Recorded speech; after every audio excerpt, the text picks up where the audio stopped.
Okay, so good morning, everyone. And I would like to discuss to you about the definitions or the current concept of the integrated pest management. But before of that, let me define what is integrated, what is pest, and what is management. So kapag sinabi nating integrated in terms of pest management, this is combinations of the practices or the harmonious multiple methods or use of multiple methods to control a single pest. So what are these multiple methods that will be incorporate or integrate in our field? So number one is land preparations. So in land preparations, what are the multiple methods that we are going to use on the land preparation? We have the physical control, mechanical control, cultural control, and other control methods. Okay, so that is the strategies or methods na ini-incorporate sa farm natin. Yung mga cultural control, mechanical control, physical control, biological control. Yan. So, yan yung ini-integrate wherein nagiging significant yung impact later on. Especially, ang purpose ng IPM is to break the cycle of the pest, to minimize the pest, to prevent the damage of the pest, and at the same time, dapat maging environmentally friendly yung concept of the IPM. So, bakit tayo nag integrate? Because there is a presence of the pest. Okay? So, bakit tayo nag-combine or nag-merge ng mga methods? It is because there is an occurrence of the pest. So, an organism detrimental to humans, including invertebrates, weeds, and pathogens. Okay? So, and then, if we say management, that is the process of administering. Okay? So, and controlling the pest in an area. So, decision based on ecological principle and economic and social considerations. So, how we use all that methods. So, merong certain or merong purpose kung saan lang siya pwedeng i-apply. Okay? So, doon na pumapasok yung management. Nag-integrate tayo through the management. So, whatever kung saan siya fit and at the same time kung saan siya kailangan, doon natin i-administer or i-integrate yung mga methods na yon, 'di ba? Yung diskarte, okay? Didiskartehan natin kung saan siya pwede. Example sana, ah before magkaroon ng mga peste sa field, kailangan mo nang mag-incorporate ng mga attractant na mga plants. Kailangan mo nang mag-install ng light trapping. Kailangan mo nang maglagay ng color trapping para lahat ng mga flying insect, especially yung mga pest, ay madidikit na doon or something maa-attract na sila doon, di ba? So, that is management. And then, kapag sinabi nating management, in the cultural control, meron tayong weeding, irrigations, lahat ng mga yan, pino-provide natin sa plants natin. Parang bata, di ba? Kailangan ibigay mo lahat ng pangangailangan ng isang bata para para kung ganon ay lumaki siya and at the same time, maganda yung pangangatawan. So, and then masigla. So, kaya inaalagaan natin yung bata dahil gusto nating lumaki yung anak natin. And at the same time, ganoon din sa plants natin. Kaya inaalagaan natin yung plants natin with a purpose. Okay? And then, binibigay natin yung kailangan niya, especially fertilizer applications, yung weeding, and other management upang sa ganon ay magkaroon ng mataas na yield. Okay? So, yun yung purpose. So if we define integrated pest management, they are broad-based approach. Okay? They aim to suppress. So kapag sinabi natin suppress, tatanggalin yung pest populations. And they are ecosystem-based strategies. And then system of protecting the crop. So ipoprotect natin yung crop natin through the use of integrated pest management. And merong mga definitions all about IPM, especially kay Dively or Dively, that IPM is a philosophy of pests. founded on the principle of ecology. And then, ang IPM is e-selection, integration. So, kailangan nating pumili ng mga strategies. Hindi naman pwede na contradict yung ia-apply mo or contradict yung practice na gagawin mo doon sa need ng plants natin or ng field. And then we need to implement, okay? Para mabawasan yung peste or ma-eliminate man lang yung mga peste sa field, okay? Kasi nga ah ang mga pest natin unpredictable kung kailan sila dumadami. Okay, unpredictable. If ever dumami sila, it is because ah kulang na yung mga natural enemies natin, biological insect, or they are resistant na. Okay? So, a comprehensive approach to pest control that uses combined means to reduce the status of the pest to tolerable level while maintaining the quality environment. So, the IPM is sustainable approach. Okay? So, kapag sinabi nating sustainable, ito yung tuloy-tuloy dapat, may benefit. Okay? Merong good impact, sustainable to manage the pest by combining biological, cultural, physical, and chemical tools. Okay? Kung ginagawa mo ang mga biological, cultural, and physical, nai-improve yung soil natin. That is sustainability, di ba? Kapag na-improve yung soil natin, what happen? Maganda yung grow ng mga plants natin. At kapag maganda yung grow ng mga plants natin, mataas ang yield. At kapag mataas yung yield, there is an increase of income. So, para siyang rigodon. Okay? There is a good impact kapag maganda yung management natin. Okay? We use combining of biological, cultural, and physical, and the chemical tools in a way that minimizes the economic, health, and environmental risks. Kasi kapag sinabi natin sustainable is pangmatagalan yung impact. Okay? So, yun yung tinitignan natin. Hindi pwede na tayo lang yung nagbe-benefit. Okay? Na kung saan ay nagiging acidic na yung soil, nasisira na yung soil, tapos ikaw naman nagbe-benefit ka na mag-gather ng yield. In a long run, ay baka later on hindi mo na magamit yung soil na yan. Di ba? So, that is sustainable. Sa IPM, ina-apply din yung approach na follow period or yung practice na tinatawag na follow period. Kapag sinabi nating follow period, ito yung pagpapahinga ng lupa. So, we will give rest to our soil. Hindi naman pwede na hindi natin bigyan ng rest yung soil natin. Especially, masama sa soil ang patuloy na pagtatanim na ginagamit natin. Kailangan merong follow period. Parang tao yan na kung saan ay kailangan niya din ng rest. Okay? Hindi naman pwede na magtatrabaho ka 24 hours, 48 hours na tuloy-tuloy dahil mamamatay ka. So, ang magsasuffer yung katawan natin. So, they need rest. Okay? So, ganun din sa plants natin and also doon sa soil natin. Ang soil, kailangan niya ng rest. So, that is part of the IPM. And at the same time, kapag naka-follow period, mabibreak mo na din yung cycle ng pest, inaalaw mo na din tutubo lahat ng weeds upang sa ganon ay during the next season of your planting, konti na lang yung tutubong weeds. Kasi nga kapag follow period, allowing all the weeds to grow.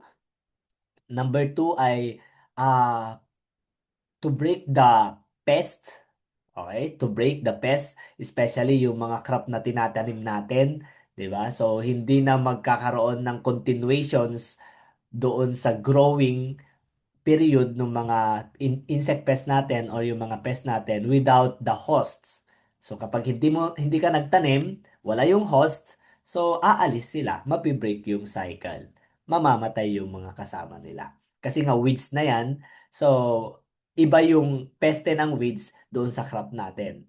Ganun.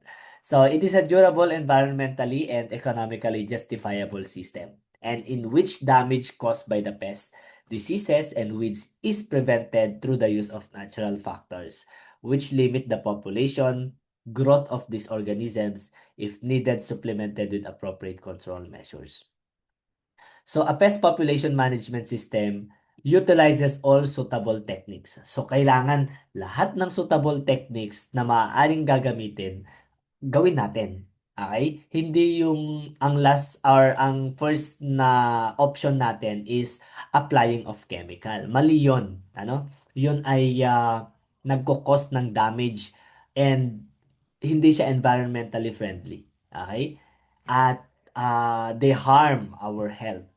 So in a compatible manner to reduce pest population and maintain them at all levels or at levels below those economic injury. So a philosophy to limit economic damage to the crop and simultaneously minimize adverse effect on non-target organism. So limit economic damage kapag IPM. Okay? And then, kapag IPM din, keep the pest population below economic injury level. So, justifications of IPM approach. Ang IPM ay meron lang isang direction. They are unilateral approach. Okay? Using pesticide has limitation, thus a socially acceptable and economically practical approach to crop protection is needed. So, unilateral yung approach. Iisa lang yung direction ng IPM. Okay? So goal of IPM and ICM, Integrated Crop Management, so increase profitability. They are environmentally or improve the environmental quality. And it improve also the public image of the agriculture. Okay? So what is the general objective of IPM? Number one is to reduce the yield loss due to pests. Okay, that focusing on the profit, environment, and sustainability. Okay, so what are the management strategies? Okay, so number one is a prevention. Prevention better than cure. So keeping a pest from becoming a problem. Okay, we will keep the pest away to become a problem. So, pest man siya, kino-consider man natin siya na pest, but kapag nasa below EIL, hindi siya maituturing na peste. Okay? There are organisms present lang doon sa area natin. Okay? So, kapag below the EIL, it means they are not a pest. They are organism. Okay? So, nababalance pa siya. Nababalance pa yung population. Pero kapag dumami yung organism na yon, doon na kino-consider as a pest. Kaya, being a man, being a human being, being a farmer, dapat tayo ang mag-strategize on how to regulate the population of the pest to prevent na maging peste sila. Okay? It may be a goal when the pest presence or abundance can be predicted in advance. Okay? So kapag sinabi nating prevention, ito yung ah, hindi pa dumarating na magiging peste siya or hindi pa niya nare-reach yung pagiging peste, meron ka ng mga alternative way na ginagawa. Okay?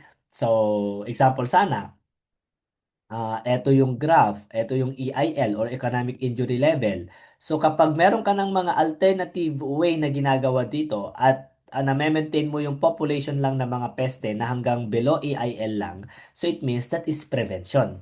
Present na yung mga peste doon, present na yung insect na pwedeng maging peste, pero kapag nire-regulate mo yung population, walang pest na mangyayari. So that is prevention. Or kaya, yung naglalagay ka ng mga net. So, hindi mo ina-allow na papasok. So, hindi mo i-allow na papasok yung mga peste na yon. That is also preventions. Kapag nag-install ka ng mga attractant na mga or kaya nagtatanim ka ng mga attractant na plant bago pa dumating yung peste, that is prevention pa rin. Presence of pest in an area na nire-regulate mo yung population para hindi niya ma-reach ang injury level is also prevention. Okay? Is also prevention. Sabi nga dito as motto of the crop protection, an ounce of prevention is worth a pound in cure. So, mas magandang i-prevent natin kesa naman yung dumating na dyan, nagkaroon na ng injury, tsaka mo lang i-cure. So, we need to act before mangyari yung bagay na yon. Okay? So, dati kong sinasabi sa inyo, kailangan alam natin yung ifo-focus natin na mga pests. 'Di ba? Especially yung mga plants natin, ang mga different varieties, ang plants natin may different varieties. meron silang mga susceptibilities, meron din silang kung saan sila resistance. Okay? So, mas priority na ihanda natin yung plants natin or something na i-protect natin yung plants natin kung saan siya susceptible kaysa kaysa naman resistance. Okay? Kasi nga nagsasayang lang tayo ng pera, nagsasayang lang tayo ng budget. If ever na resistant pala siya doon, bakit natin kinokontrol? Eh hindi pala pwedeng i-control. Okay? Next. Suppressions, reducing the pest number or damage to an acceptable level. So it is common goal in many pest situations. Okay? Suppressions. And then eradications. So kapag sinabi nating eradications, yun ay present na sa field. Ang gagawin mo na lang, tatanggalin mo na lang. Eradicate. So, meron tayong mga terms na ginagamit for eradication. Yun yung weeding and rogging. Okay? So kapag sinabi nating weeding, that is the removal of the weeds or any species of weeds in the field. That is weeding. And kapag sinabi naman nating rogging, yan ay removal of all types of organism that may harm your plants. Okay? So rogging, including weeds, insect pests, and other organism na pwedeng makaapekto sa field natin or sa farm natin. So, ini-eliminate natin of the pest species from the specific area or globally. Okay? So, another concept of or principles of the pest management, the species is not considered a pest unless it exceed intolerable level. So, ang mga species daw, especially yung mga weeds natin, weeds, and then yung ating mga insect pests, or insect, okay? So, they are not considered as a pest unless it exceed intolerable. Kung hindi na siya controllable, okay?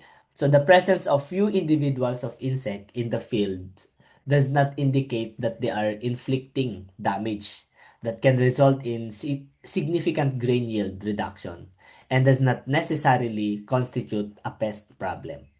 Okay? However, when species population become and remain for some reason higher than normal, they can be considered as a pest. Okay? Another one, no two pest situation are the same. Okay? Often there will be a significant differences in pest populations, even between neighboring field. Okay? So the same field will vary from season to season or year to year in a character and severity of its pest problem. In other words, a management program that worked last year may entirely be inappropriate for the next year. Oh, sabi niya dito, management program that worked last year may entirely be inappropriate for the next year. So it means iibahin natin yung mga practices natin, 'di ba? Baka magkaibang variety yung itatanim natin, magkaiba yung management program. Okay? Magkaiba din yung mga pest infestations. Okay? A species is not considered a pest unless it exceed intolerable. Next. So, damage by stem borer at the reproductive stage, that is whitehead, can cause significant reduction. So, ito ay hindi diseases ha. Pag nakakita kayo sa field ng ganito, it means this is damage by the stem borer or whitehead, especially sa rice natin. 'Di ba? Kapag naman seedling stages at kapag naman may namatay na isa lang na tillers, kapag sinabi nating tiller, yan yung napoproduce na plant nung mismong plant. Okay? Seedling. So, meron siyang napoproduce. Sa buong plants, kada isang plant in a bundle of a rice, doon sa seedlings is so-called tillers. Okay? So, ito ay whitehead. Pero kapag nag-infect ang stem borer during seedlings, ang tawag mo ay dead heart. Yung namatay lang yung isang tiller. Ayan. So, saan natin matatagpuan yung mismong stem borer? Kung saan yung origin of damage nito. Kung saan yung origin of damage. So, it means nasa loob mismo ng tiller. Another one, compensation can be brought about by regrowth of damaged tissues. So, actually, kapag may damage naman, nagkakaroon ng regrowth of the damaged tissues. Production of new or additional leaves. Yan. So, yan yung compensations. Na even though merong mga pest infestation, especially kapag seedling stages, yung mga rice natin, tumutubo pa naman sila. And nag-a-add sila ng additional leaves for the production of photosynthesis. And then production of new or additional tillers and increased size of new leaves. Okay? Another one, it increased photosynthesis in undamaged leaves. Yan, nag-increase yung photosynthesis. So it means, ang mga plants natin, may recovery din pala sila. Kapag na-damage siya ng mga insect pests, may recovery din pala sila. Nag-expand ng leaves, and then nai-increase yung photosynthesis if in case ay nag-produce pa siya ng shoots and also tillers kapag sa rice. It increase also the chlorophyll content of subsequent produced leaves, and it increased nutrient uptake by new or remaining tissues. And nadidelay yung senescence in remaining tissues. Okay? So, the ecosystem is the management unit. So, ang ecosystem pala natin, ang management unit na pwedeng mag-predict doon sa magiging kalagayan ng plants natin or status ng plants natin, 'di ba? So, nandiyan kasi yung weather, temperature, they can predict, okay, the ecosystem.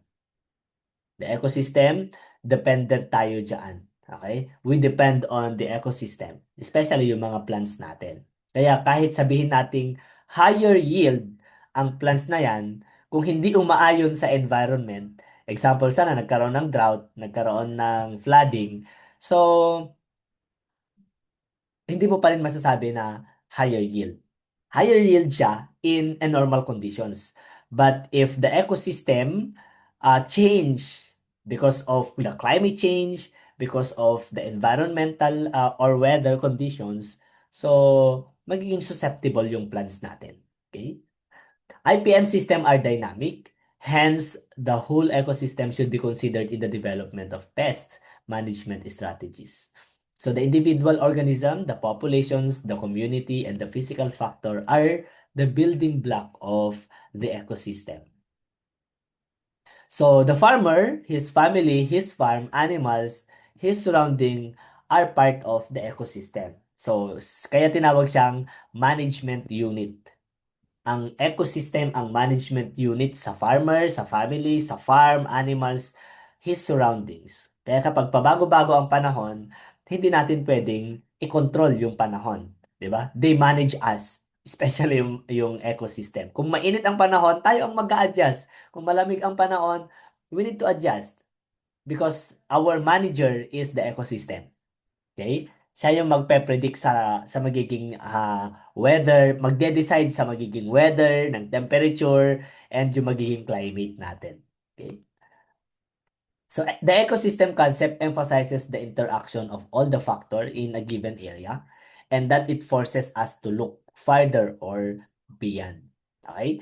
Diversifying the ecosystem can be important in encouraging the role of natural enemies. Example sana yung mga ecological engineering or habitat manipulations. So, ida-diversify natin yung mga natural enemies. We will be encouraging the natural enemies upang sa ganun makapagpadami sila at makontrol nila yung level or pest populations. So, ganito yung mga example ng mga natural enemies natin, especially ito yung nymph ng yellow beetle. Okay?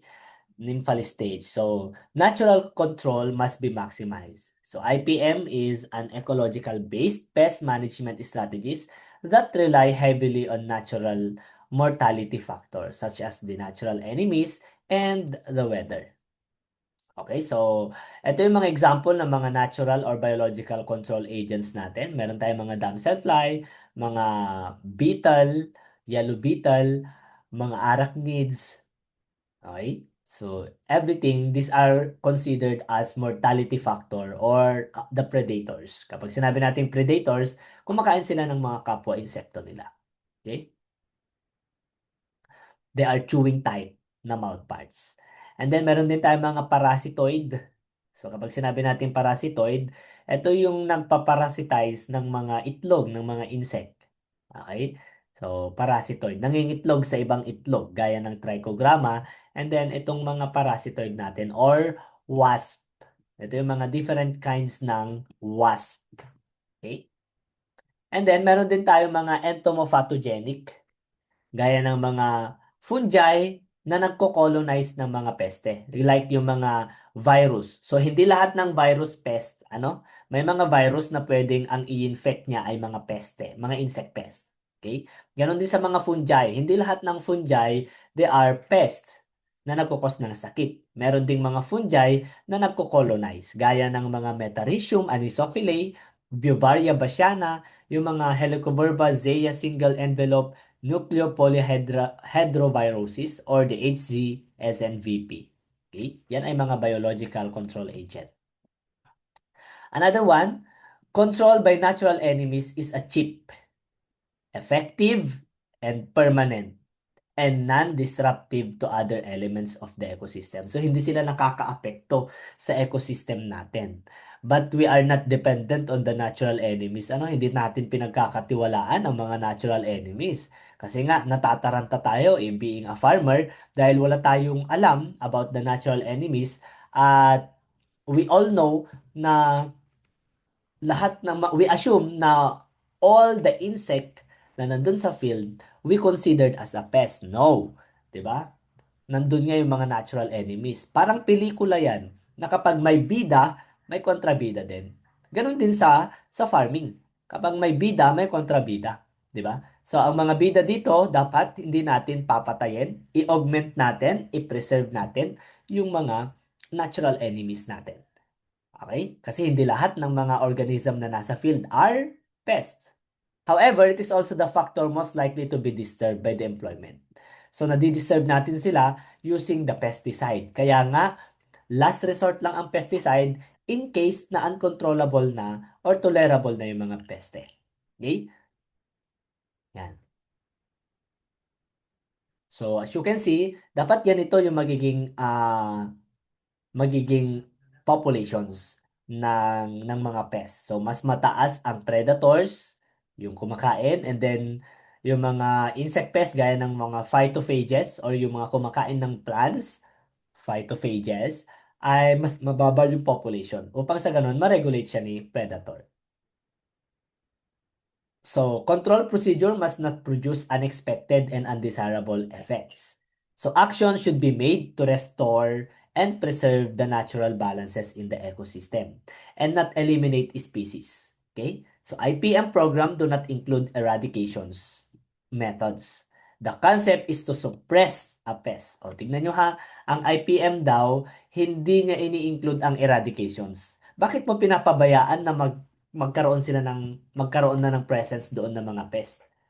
Kailangan i-suppress natin, pigilan natin, prevent, and not annihilate. Yan, or wipe out. So, wag natin silang i-wipe out. Ano?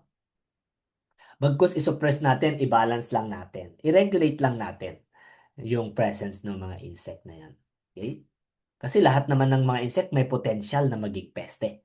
Okay? Even though natural enemy siya, pwede siyang maging potential na maging peste kapag dumami. Okay? Other unfavorable effect of control action are environmental contaminations. So, napapatay natin yung wildlife, nako-contaminate natin yung environment natin, gaya ng water, ng soil, na nagiging acidic or polluted. Reports of death and injury among farm workers and other human victims. So, dahil sa paggamit natin ng mga pesticides, ang nangyayari ay may mga namamatay na mga farmers, nagkakasakit because wala silang knowledge about dun sa mga ina-apply nila. Yes, alam nilang pesticide na nakakamatay ng mga insect pest, pero yung impact sa katawan natin ay may negative na mangyayari or dulot. Okay? So this is the pyramid of IPM strategies. So number one, kailangan cultural control. Mas malaki dapat ang cultural control. So prevention to suppression. Okay? So to prevent that particular pest, kailangan i-incorporate mo na ang cultural control, physical control, biological control. Ano yung mga example ng cultural control? Yun yung mga crop rotations, ah attractant plant. Ayan. So, yan yung mga crop rotation. Integrations, companion crops, irrigation, management, right water management, ano, lahat ng mga yan is cultural control. Kapag sinabi naman natin physical or mechanical control, ito yung gagamit ka ng mga tools or equipment that may suppress or something prevent yung mga pests. Remove kill pests by hand cultivations, introducing pest trap, sticky pheromone traps, that is physical. Pero kapag remove the disease or seek and alternate host plants, that is cultural. Removal of the weeds, cultural control. Okay? Thorough land preparation, cultural control. And then we have also biological. So mag-focus tayo on this. This is so-called the pyramid of IPM na ang last resort mo is a chemical. This is not the first. Dito yung nag start. Dito tayo nag start. Hindi yung kagad-agad chemical ang i-apply natin. Okay? Example pa sana, meron kang isang field. Ang unang ginawa mo, inisprayan mo muna bago mo pa i-tractor or i-land prep? No. Tractor naman yung gagamit eh. So, wag ka nang mag-spray. Okay? So, ang gagawin mo na lang, i-land prep mo na kaagad. Hindi yung i-sprayan mo bago mo tractorin. May mga ganun na mga practices, na mali naman, 'di ba? Na nagko-cause pa ng harm at dagdag gastos rin. Okay? So, the practical way of applying IPM concept ay we will be conducting agro-ecosystem analysis. Wherein yun yung gagamitin natin sa mga laboratories natin. And be sure of the cause of the damage by checking the following. Like yung mga characteristic damage, yung symptoms, kasi baka mamaya ma-mislead natin na iba ang nutrient deficiency sa disease damage ha. So magkaiba yon. Baka mamaya lahat na nang nagba-brown, nagye-yellow, i-assume natin na peste yon. No. Kailangan investigate natin and at the same time, ano yung characteristic ng mga disease na ito na nagda-damage at ano yung characteristic or something, ano yung symptoms ng nutrient deficient. Dapat alam natin yon. Knowledgeable dapat tayo doon. Okay? Check the pest of the following, distinguishing characteristic and stage of the pest causing damage. Okay? So, identify natin kung anong mga stage ang nagkukos ng damage, especially sa mga insect natin. May mga insect na very voracious or damageable during larval stage.